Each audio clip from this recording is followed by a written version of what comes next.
Geometry lesson 5-3A. We've been spending some time now dealing with different types of points of concurrency inside triangles. And today we're going to look at a few more situations for those points of concurrency. So far we've looked at taking angles and cutting them in half and looking where they would come together, the angle bisectors. We've looked at where the perpendicular bisectors of each side would come together. And now our first look is at what we would call a median. Now, the median, if you think about when we find median of numbers, we take the numbers, we put them in numerical order, and we take the very middle value.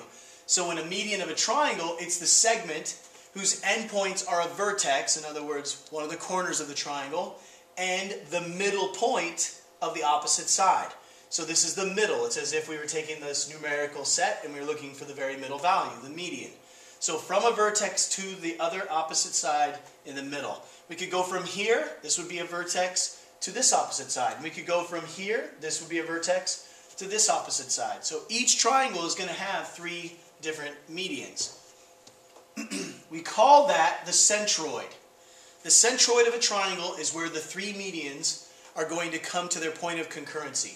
What's interesting is with a triangle, if you actually find the centroid, you'll actually find where it balances. And I've taken a moment here and I've taken this triangle, and it might be hard to see, but I have drawn from the middle of each side to the opposite vertex.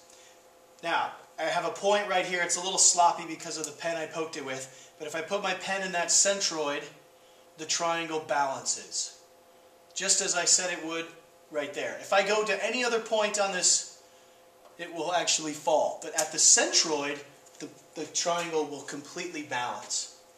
Alright? So here are a few of those. If you have an acute triangle, it's going to balance inside of it right here. A right triangle also balances inside. An obtuse triangle also balances inside. All three centroids will be inside the triangle. It doesn't matter whether it's acute, right, or obtuse. That's not the same for some of the other points of concurrency as you noticed before. So with the centroid, it will be. It would be awfully hard to balance a triangle outside of a triangle. To take this triangle and be like, yeah, it balances out here. It's got to be somewhere in the triangle. So from the median points where they intersect, you will always be able to balance the triangle. Concurrency of medians of a triangle theorem. Now there's some relationships about those points, those medians. Medians intersect at a point that is 2/3 of the distance from the vertex of the opposite side. That's a pretty wordy definition. It simply means that if you were to take, as it says right here, the intersection of a point 2/3 the distance from the vertex to the opposite side. So if you start at the vertex and you went all the way to the opposite side, that would be 3/3. But if you only go 2/3 of the way, you're going to be at where the median point is. You only need one median to figure out exactly where they're going to cross, because they're all going to cross in that same location. Alright?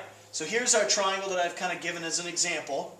And what I've said here is that from A to P, and P is where we would have the centroid, from A to P is 2/3 of the entire length. In other words, whatever this chunk is right here, there's two of those right here. So there would be 1/3, 2/3, 3/3. So that's 2/3 the distance.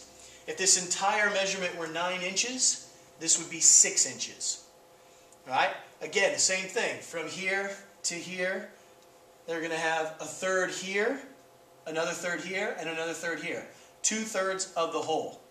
And from this right here, this vertex to the opposite side, whatever this distance is here to here, you're going to have 1/3 up there, 2/3 right there, and down. So if this whole distance were 12 inches, then this would be 8 inches, because that's 2/3 of the 12.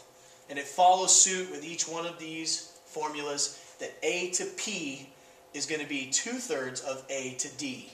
So it's only 2/3 of the whole part. Alright? Based on that, C is the centroid of the triangle GHJ. And we know that the value from C to M is 8. We want to find the distance from H to M, which is the entire measurement, and we want to find the distance from C to H. Well, remember, this chunk right here, that represents 1/3. This chunk right here, that represents 2/3.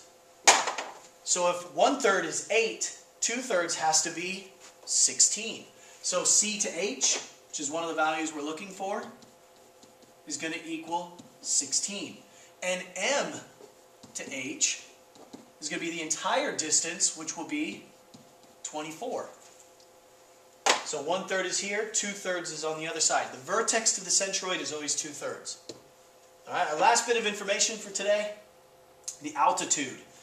The altitude of a triangle is a perpendicular segment from the vertex to the opposite side.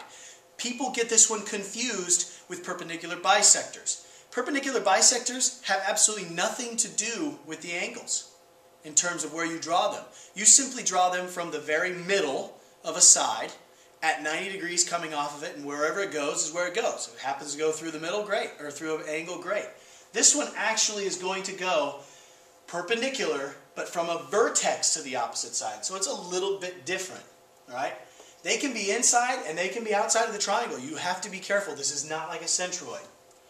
All right? We call this point where they all come together the orthocenter. Every single triangle has 3 altitudes because it all depends on the orientation of the triangle. You're going to go from a vertex 90 degrees to the opposite side so that you leave the vertex. From the vertex, it must come into the other side at 90 degrees. From the vertex, it's not 90 degrees. Where it crosses the opposite side is going to be 90 degrees. Where those 3 come together, we call the orthocenter. All right? You have all kinds of different names. You must distinguish between them. So with this particular situation, all right, this is an acute triangle. The orthocenter, notice we go from an angle to the opposite side where it's 90 degrees. If I go from the angle up to here, that's not 90 degrees. I can't just draw a 90 in there. All right? It can't go from here to here and be 90. I can't go from here to here and be 90.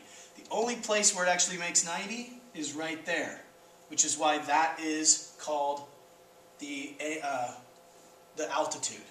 All right? Be very careful about that.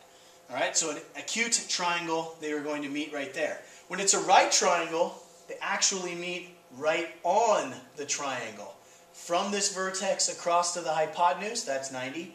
From this vertex to the opposite side is actually down here where it makes the 90-degree angle. And from this vertex across, it's going to also meet here at 90 degrees. That's what's forming the 90-degree angle. So it'll be on. And our last one, this is acute, a right triangle. Then we have the obtuse triangle. A little bit more, detailed, but this one is actually outside. It's a little harder to see.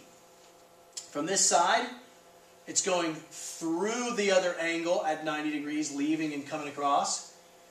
This one you actually have to extend. You have to pretend like this line gets extended so that when you leave the angle, you're crossing the extended portion at 90.